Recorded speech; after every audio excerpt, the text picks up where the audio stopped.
Hello, ladies and gentlemen, I am Sylphin, and welcome to a first look at Aurora, our newest hero to Paragon in patch version 3.7. We're going to take a look at first some of her numbers, the numbers behind her abilities, her basic attacks, look at some math and see what that says, and maybe help inform us when it comes to building a deck for her and kind of seeing that first kind of feel for what she does. After that, we're going into some gameplay to kind of see what her abilities do and kind of try out my first build that I think might work very well for her.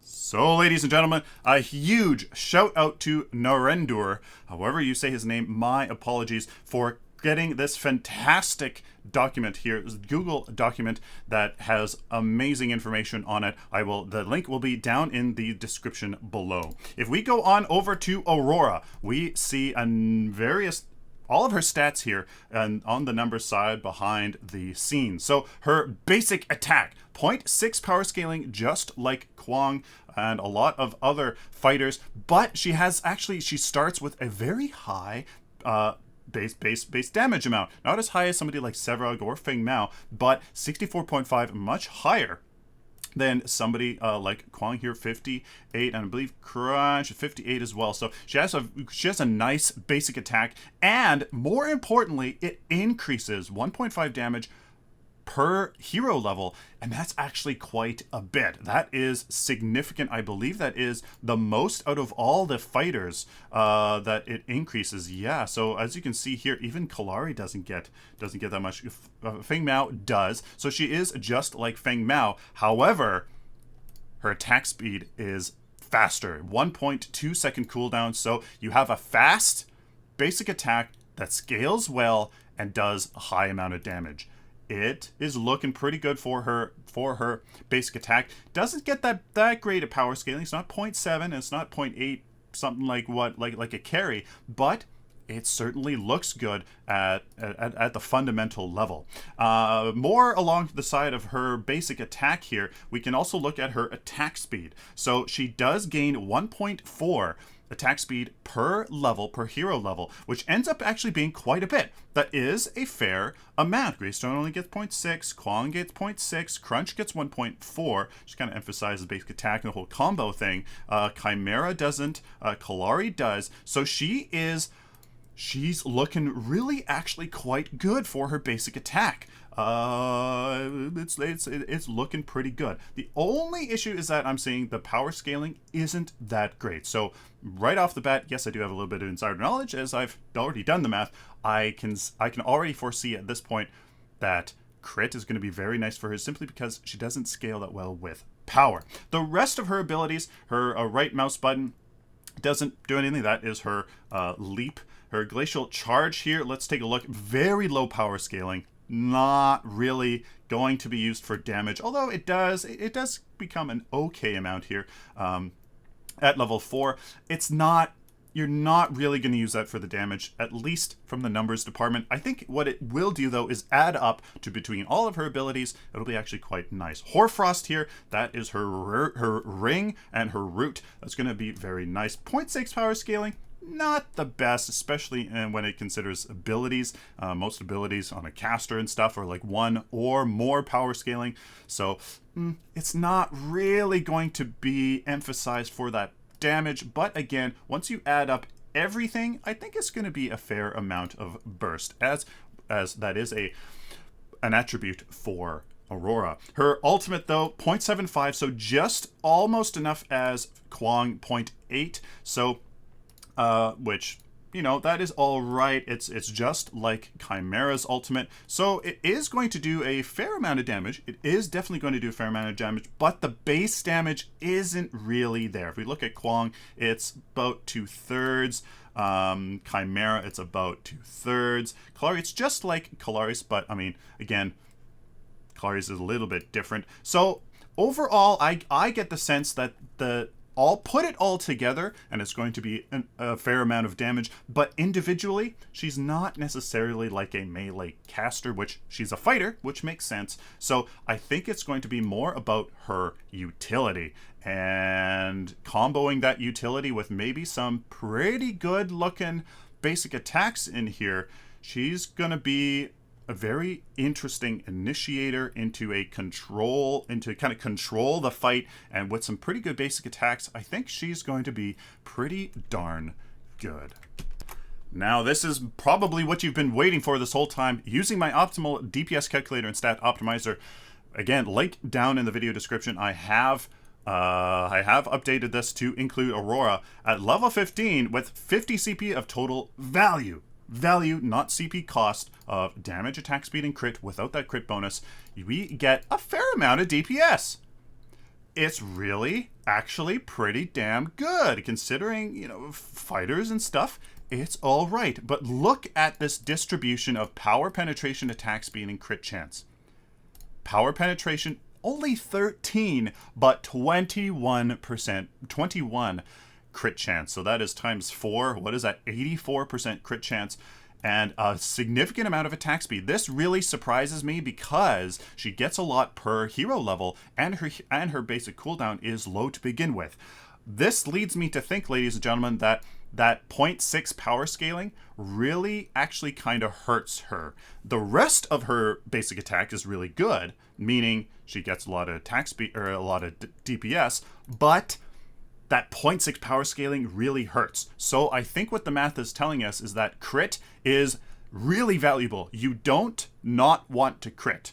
Or, a little simply put, you always want to crit as much as possible to get that 250% more damage. Do you know what I mean? Otherwise, that base damage is not there. Okay, so this attack speed, this makes me think that she is going to be, you want to do that, but a lot of the time. So the crits are going to be a fairly good amount of damage, but maybe not as much as, obviously, a carry or something like that, but you want to do it a lot of the time. And you know what? I think this actually works okay. I think this works okay. Since she's going to have great crowd control and great presence and maneuverability, you're actually going to be able to do those attacks on that target for a relatively longer period of time, which means I think that a build like this will be absolutely viable. Now, let's just, for sakes, let's build her like a carry. 55 total value, and yeah, her DPS goes up by, what, 75? Yeah, about 75 DPS. That's okay, but if we start to maybe build her a little bit more tanky, as you can see, we're putting in a little bit less. Oh, my apologies here. We can see that her DPS does go down. Let's see here. 40. Oh, the math, it's working. It's trying. It's trying. And as you can see here, 399 down from not that. Wow. Down from 527. So that you can see here that around that 50 CP seems to be a fairly good value. If you go down to 40, you're losing out on 25% of your damage. But if you only put in about 25% more CP, you actually get more than 25%. Well, actually, no. But it looks good anyways here at 50. And with some lifesteal, I think actually, you know what? This is going to work quite well. So what we are showcasing here today is a pure fighter build with some lifesteal.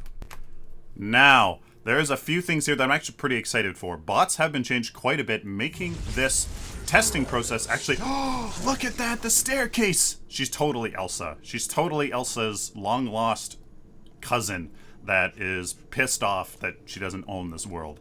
Anyways, bots have been changed, they've been upgraded severely here, and that makes me very excited to test. If you guys don't test your builds, especially on a brand new hero in your first game, at least getting the damn abilities under your fingers in a bots game, I really implore you, and I dare say you're wrong. Please, for the love of God, before going into a PvP game, play a couple games with a brand new character, okay? Please, please. Now, in this build here, I went really diverse. I had to take into account a Sylphin, a healer token if we're off lane, because I want to see what the bots do. I'm apparently in the off lane. That is where the bots have put me. Okay, maybe that is an indication of what Epic Games, I was going to say Blizzard, what Epic Games wants Aurora to be. So now that we are here in the off lane, we're going to have to decide what is our best option for abilities. Now, do we use our Hoarfrost or Glacial Charge? To be honest with you, I think we're going to need to use our Glacial Charge first. So that is going to charge us in a direction, and that's going to be the safest way to stay alive here in this lane. This is going to teleport us this amount of distance and traverse any terrain. So, look, are they getting the gold buff? Bots? You can't be that smart. Hold on, no, okay. I think that's going to be what is safe here. That is what's definitely going to be safe, as you know, you want to just stay alive. So we got that Glacial Charge, and what it does, dash 1200 unit range, 40 ability damage, creates walkable ice trail. Is that also blocks things from the front, if I do believe. It doesn't say that, but I do believe it does that. I really wish they would have put that in there, because I think that's pretty darn important. Now the second ability, I think, you know what? We have to consider maybe that ganks are happening. So we do have one great disengage and engage tool. So maybe we go for Hoarfrost. A consideration here for Hoarfrost is that it will also protect us against, or protect our tower against the minions. If you saw the video, which I definitely suggest you do, is go and check out the video, because you'll see that you can actually use the Hoarfrost to block the enemy minions from getting into your tower. So if you can do that, if you can block them, then maybe you can help defend your tower well. So I have no idea what this Murdoch and... Oh, did they get the gold buff? No, they didn't. Oh yeah, I have no idea what they're doing here. And as you can see, her basic attacks are really quite nice. They're having a really easy time with the basic attacks, actually. So you know what?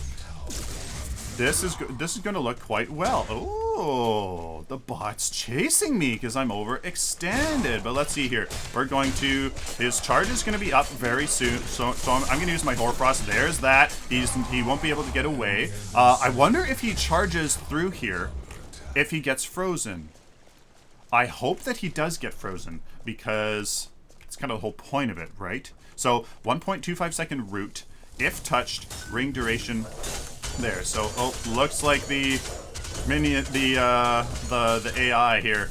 Oh, that's unfortunate. That is a bug that will definitely need to be fixed here, but I mean, hey, just bots, but whatever. Now, what do we upgrade? Okay, so Glacial Charge, it does increase in distance for upgrading it. I think that's pretty huge. It also increases the damage and the cooldown. It reduces its cooldown. Hoarfrost increases its root time and its, what's that, health? 5 seconds? What is that? Oh, the duration of the ring. Ooh, that's pretty big as well. Very interesting. What do we do then? Frozen Simulacrum is your directional leap of 700 unit range, and it actually leaves a ice statue that draws aggro from minions and towers. Oh, I did get a gleam in there, but it looks like, what is this? Being Scorch doing? Okay, so does that mean I go mid lane?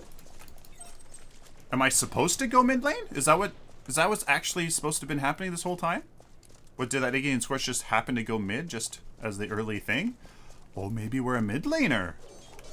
Oh, I don't know. All right, so here I'm gonna use my frost here. I'm gonna do this. Okay, no. Ooh, guys, I don't know what to do here. What damage is increased the most? Looks like Hoarfrost gets actually the most increase in damage, so that might be a consideration. I do have my ultimate, obviously. So I can't even decide what to upgrade first. Let's go with Hoarfrost, because that gives us the most damage, and that stun is increased, and there's a lot of other things as well. So I actually really like... I think Hoarfrost might be what you decide to upgrade first. But obviously it's going to be situational, and if you really need maybe that increased range and damage with your glacial charge, I don't necessarily get the sense that you would, but I mean, that certainly is an option. So her basic attack seems to be actually really quite nice to use. Really quite nice. I saw that coming. I'm going to do this here. Nice. Very nice. Looks like... Oh, I wanted that last hit. And yeah, I feel actually really quite... I feel really quite good here with all of our escapes. I feel like I can be fairly aggressive. And you know what? I don't feel like I'm overly squishy, which is obviously really nice. Her basic attack is...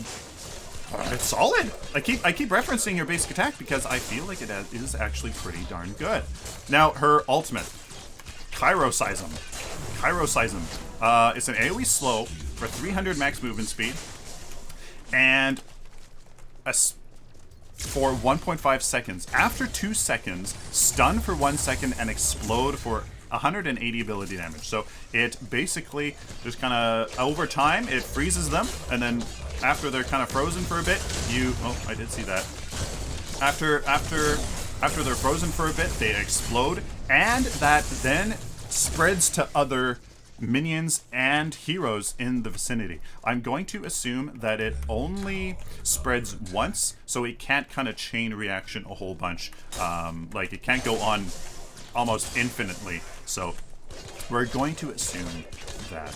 Now, at this point, I think going for a balanced approach here is going to be nice. Let's see what I can do with this Bellica. I'm going to keep her frozen just for a little bit more here. I'm going to use this. Oh, no!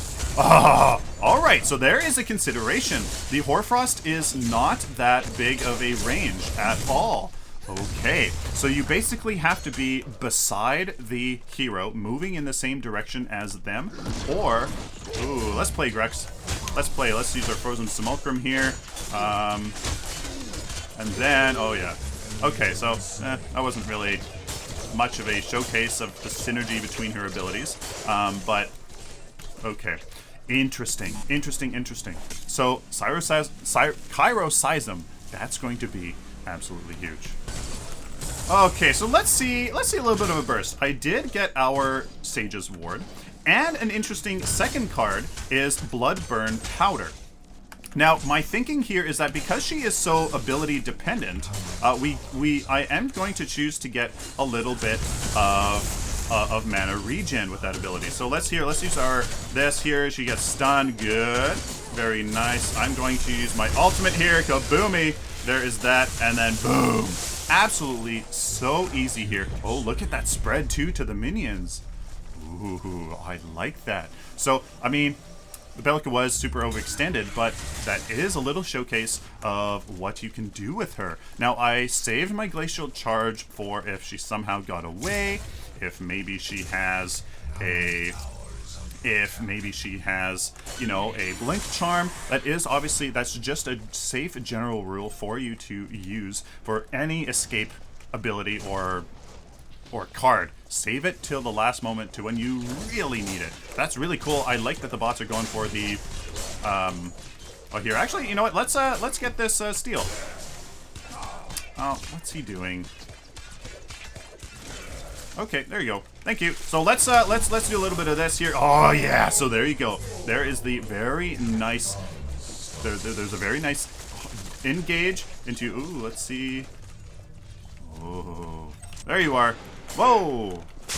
That's not a very smart thing to do there, Murdoch. So let's use this for that root and that damage, and super easy. So I definitely feel like she is a fighter. I definitely get that sense through her damage, through her health, through her sustain here. I definitely get the feeling that she is a fighter. She's a fighter. She's not a caster. She's not, you know, like Bellica. And she's not a carry like Sarah. She definitely feels a little bit more, you know, substantial in the damage department, in the health department, and that's good. She is a fighter, meaning that you can treat her like a fighter. You can treat her like a Feng Mao. You can treat her like a Grux. You can be a fighter with her, which I really, really like. So one thing that I have noticed is that you need to actually take into consideration that the enemy has to touch the outside of the ring in order for the enemy to actually be affected by the ability, Hoarfrost. So, I mean, you need to take that into consideration. It will take some time to get used to that. So actually, what? I don't know. I do. Yeah. You know what? Let's go after this deal. Let's showcase some of her power here. Let's go to a Hoarfrost. Boom. Oh, he does get slowed and rooted. Very nice. Look at.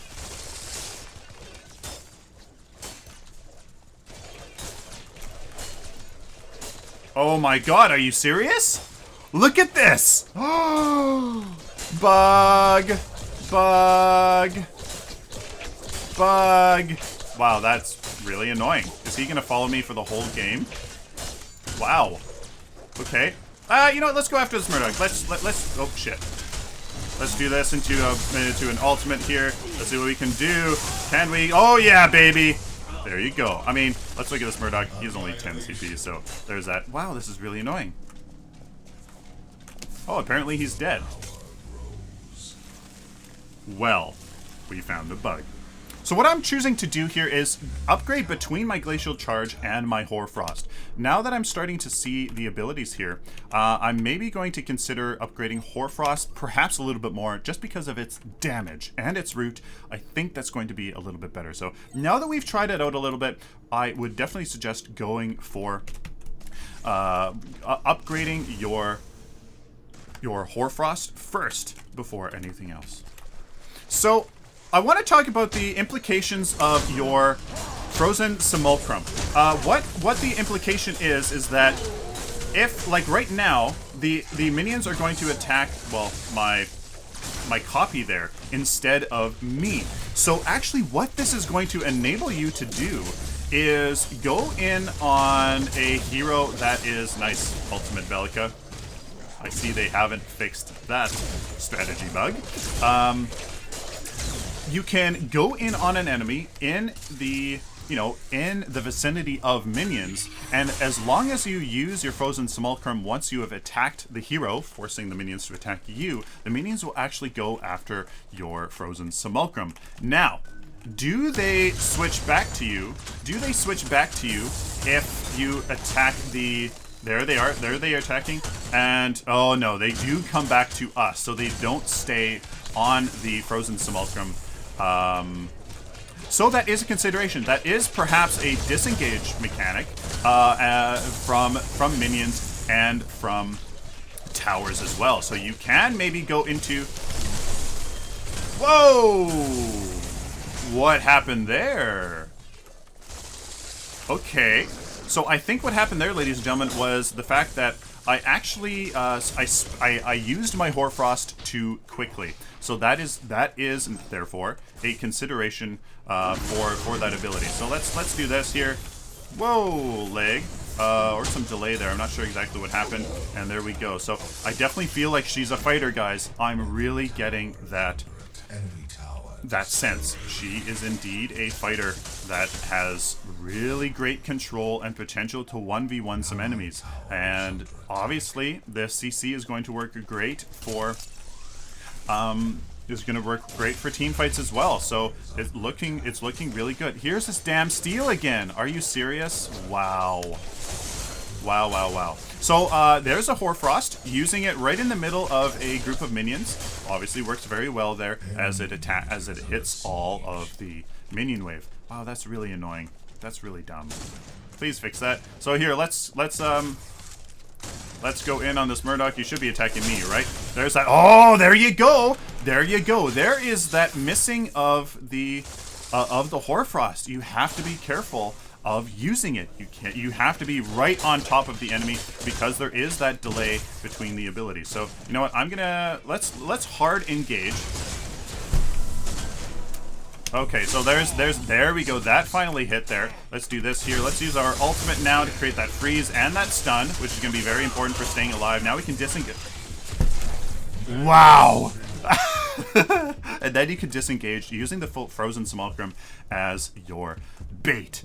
I love it. That is going to be very, very effective for those 1v1 situations, for, you know, if they're trying to escape outside of a group of minions or a tower. You can use their Frozen Simulacrum to get out of range of those minions and those towers, chase them down, and then finish them off. Oh boy, she is going to be a fantastic 1v1 brawler hero. Okay, so let's go and try something here. Let's again work. Nope. We have to be right underneath them. There we go. There's that root, and we could maybe dive in for that Grux, but no.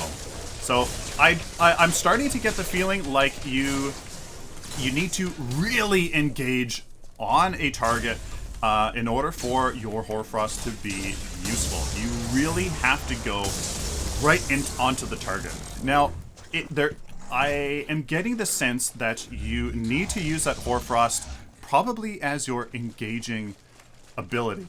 You use it to engage on the enemy right away.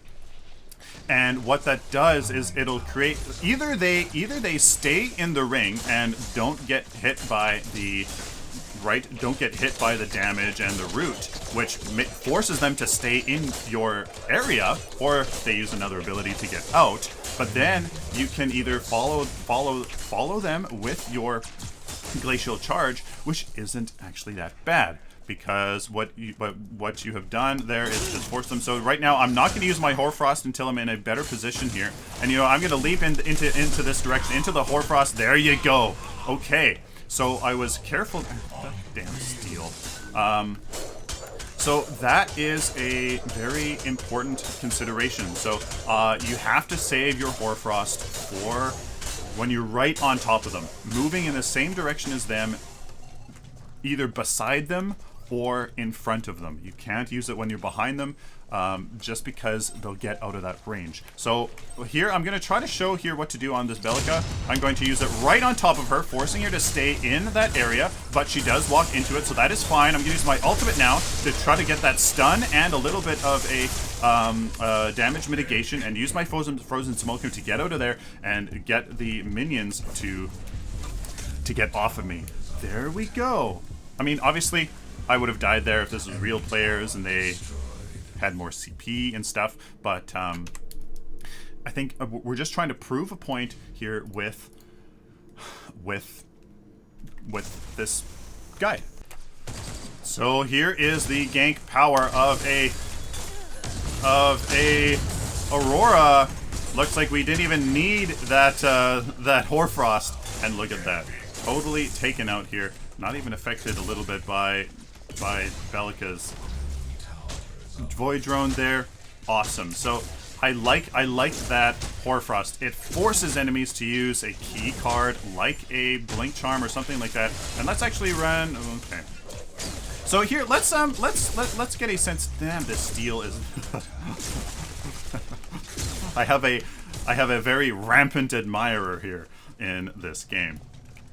So, guys, she is feeling really, really good. At this point, we are building her just like a fighter. We're building her just like any one of my other fighters. A lot of damage here in the early game. The Bloodburn Powder, I thought, was very much appropriate, as she is a... So, see, there we go again. So, unless you are right on top of them, you really have to focus on...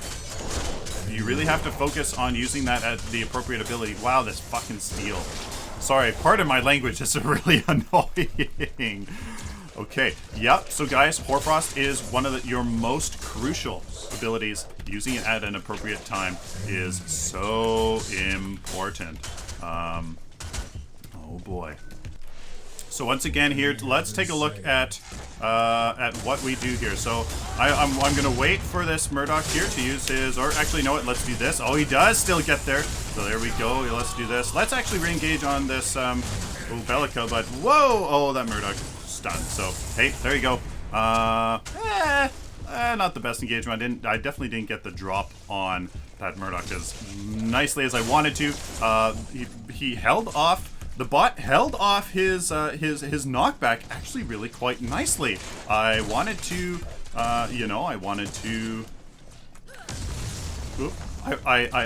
him to use it, but he held off of it. So actually, pretty good job there on the on that. So actually, you know what? Let's use our ultimate here for some stun on the Bellica. Look at that. I mean, it's kind of, it's a bot. But there you go. So, I mean, if you don't get that crucial, you know, that crucial Hoarfrost off to really make sure that that root happens, that then really synergizes well with your basic attack, it definitely hurts. So as you see there, your crowd control accentuates your basic attack a ton. So if you are thinking that if you are thinking that maybe you should in fact accentuate her spells a little bit more, her abilities, by going all damage and stuff like that, remember that her crowd control accentuates her basic attack. All of this engage into you know, all of this mobility built into her kit gives her more than ample opportunity to close the gap with the enemy, keep them in a favorable position to then use their basic attack. So, you know, guys, you really have to consider here that maybe she isn't going to be, you know, maybe she isn't going to be a Shadow Scroll Kwang, for example. The fact that you can't even do that here on Aurora is good, if you ask me. But you know, if you're trying to do maybe a intellect equivalent, you're not going to be able to, and I kind of like that. I do believe that she is feeling a lot like a fighter, like a really good fighter. So I think accentuating her basic attacks and relying on her crowd control to then do that damage with your basic attacks is probably the most appropriate choice here. Let's see it. Here, can we 1v1? Can we 1v? Oh, bad start. Bad start. Hoarfrost into this really bad start. And disengage. Really bad spot. Nope. Crowd control was real. I walked right into the Bellica stun. Nope. Nope. So there you guys go. I didn't want to use my ultimate just because there is a bit of a channel to it, right? There is a bit of a channel to her ultimate. I didn't want to use it to get interrupted, lose that. I want to use my Hoarfrost first, keep them in place, get the CC done with, then use our ultimate. One thing I didn't talk about is, guys, you can't use your Hoarfrost until after your glacial charge is done. If you use an ability during your glacial charge, you will interrupt yourself. So let's try this on this. Okay. No, look at this nice attack speed is going to town here, and the little bit of lifesteal that we do have, well, actually a fair amount here on the Hunger Malt. 20% is going to hopefully keep us alive quite a bit, and that's kind of what I am going for. Crowd control the enemy to keep them close to you to apply that damage that you do have, but because you are so close to the enemy, you need to then stay alive somehow, and I think that. So let's use our glacial charge right till the end here. There we go. Okay, so there is that really nice engage, and then boom, take him out. So there you go, guys. That is we're almost here. We're almost done with the final build here, as it's a bit on the damage side. I did do the math here so that it's on a little bit on the damage side. 2 CP less attack speed than we're supposed to have, and 2 on the power side that we're supposed to have. Just because her abilities are awfully nice. I did choose to do that. I think that might be a little bit appropriate, but guys, it's only 2 CP. 2 CP into power that then otherwise should be into attack speed. I don't think that's really going to make that much of a difference, but hey, I'm just telling you. So let's talk about penetration. With the amount of power that the math says, you know, oh, look at that attack speed. With the amount of power that the math says is appropriate on Aurora, you need to consider that because that's not very much, going into penetration to reduce the percentage amount that the armor of the enemy hero is going to reduce your damage by.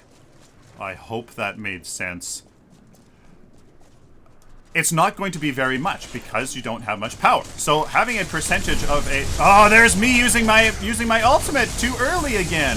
I'm gonna do this into... Okay, yep. So there's me using the ultimate again and the glacial charge.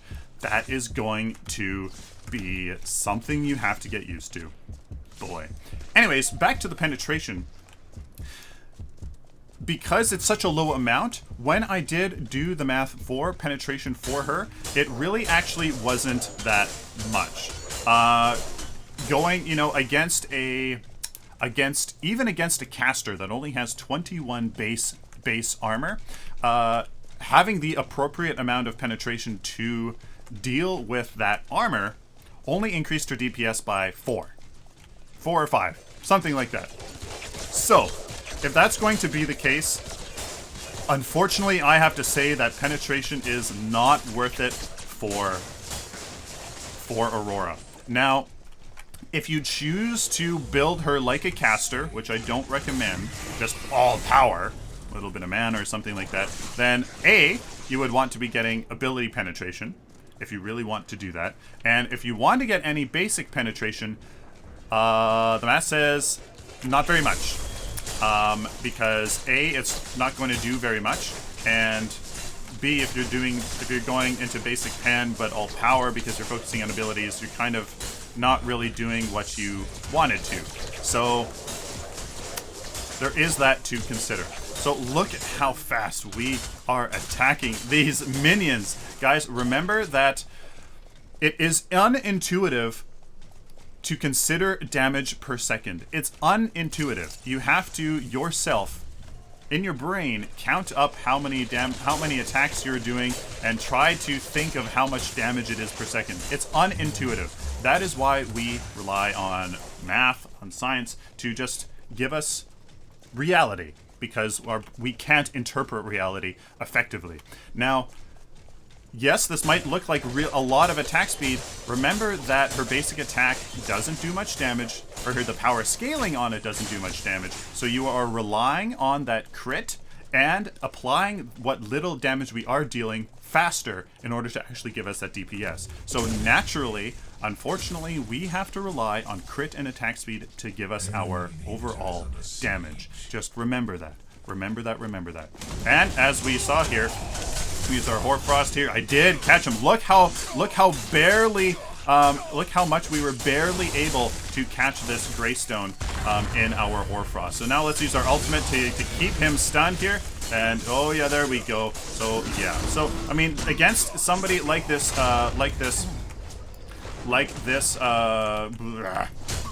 Greystone who has a high amount of base armor, unfortunately, we're just gonna have to live with the fact that we won't be dealing that much damage. We're just going to have to live with that fact because the math says penetration's not worth it, or it's barely worth it. So we're just going to have to live with the fact that we're not going to do much damage against supports and anybody building armor. And of course, guys, victory. There is a little showcase of Aurora, her abilities, the math behind it, and this build. Now, let's go and take a look at the build and kind of explain my thought process here for this build. So, ladies and gentlemen, remember, the scaling on her basic attack is not very good. It's only 0.6. So that means that we have to rely on crit and attack speed to actually increase us in the DPS department. So all power, it's not going to be as effective as obviously a caster or to somebody with 0.7 scaling.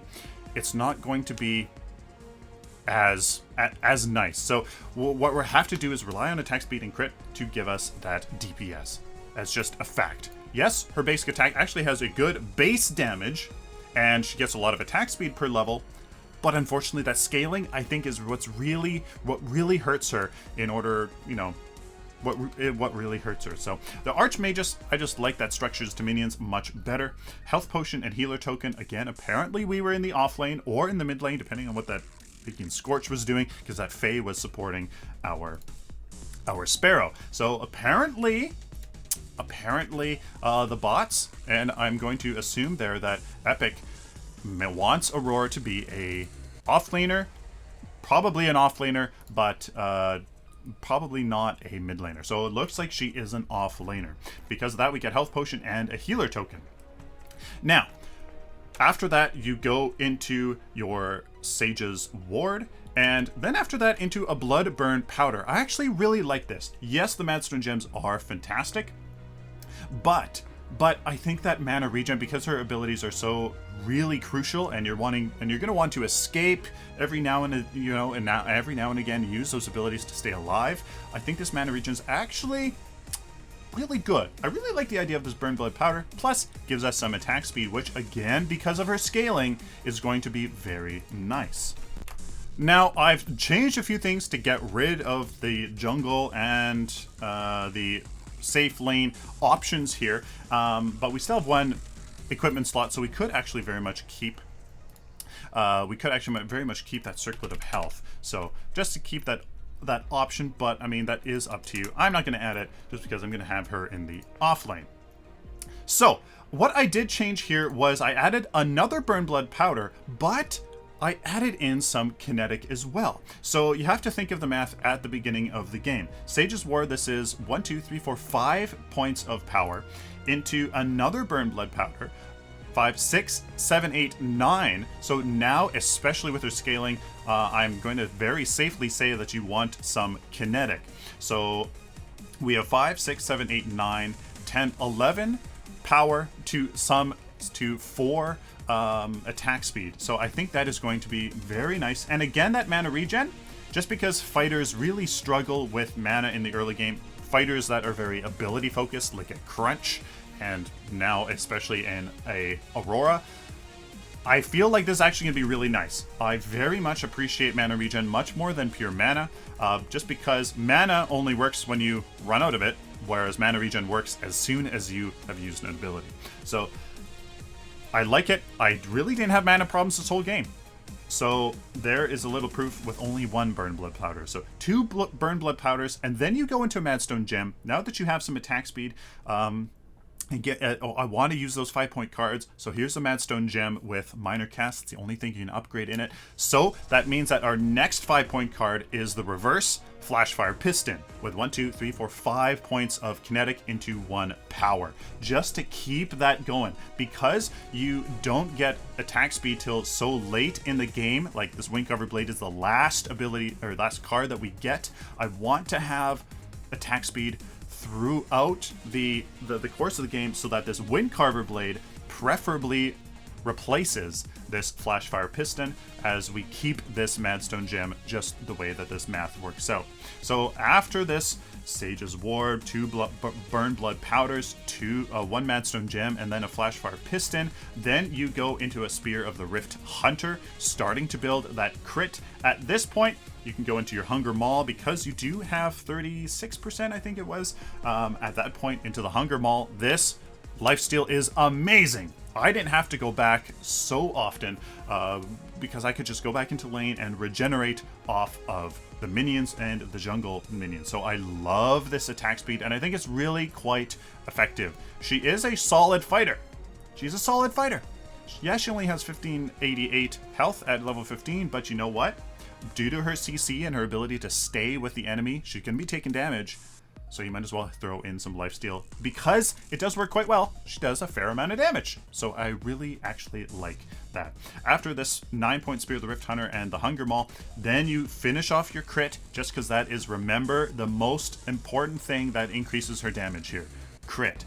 So finish off the Spear of the Rift Hunter, and then finish off the build with Windcarver Blade. At the end of the build, again, like I said before, Windcarver Blade replaces the Flashfire Piston, because you want this Flashfire Piston to have that base, that as much base kinetic as possible, or as much kinetic as possible right to the end, so that you're keeping your DPS even with, you know, your potential of your DPS as even as possible right to the end. So again, guys, final build here: Hunger Maul, Windcarver Blade, 9-point Spear, 12-point Spear, Sage's Ward, and this Madstone Gem.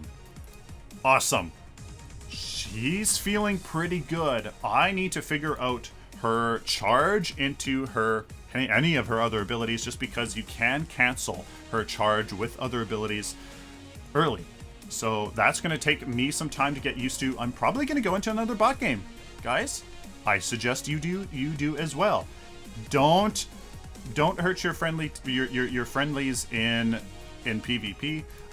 You can experiment in co-op versus AI, but personally, I would not have other people suffer through my poor choices, and instead go into solo versus AI. So this, guys, this is Aurora, pure fighter build. I'll figure out a nice name for it, but there you guys go. Hopefully this was a comprehensive overview, guide, in-depth look at Aurora and her abilities. Hopefully you've seen some of the things that worked well with her, and some things that I had trouble with her, as if I have trouble with her, lots of other people are going to have trouble with her as well, especially her charge. So there you guys go. Please let me know down in the comments what you think about Aurora, a brand new hero here, the math behind her abilities, this build here that I have figured out for her. Hopefully you guys can kind of wrap your heads around my thought process, my reasoning, my evidence for things, and why I am doing it. Hopefully you guys can kind of do that, kind of appreciate where I'm coming from, and give me some constructive criticism down there in the comments. Please like this video if you like it, dislike it if you dislike it, share it with the community, please, as hopefully I think I bring something unique to the community in terms of looking at heroes and kind of analyzing them in depth. Please subscribe if you guys found this useful, or simply enjoyed the content, as I would love to be able to do it for you again in the future. Till next time, like always, stay optimistic and positive.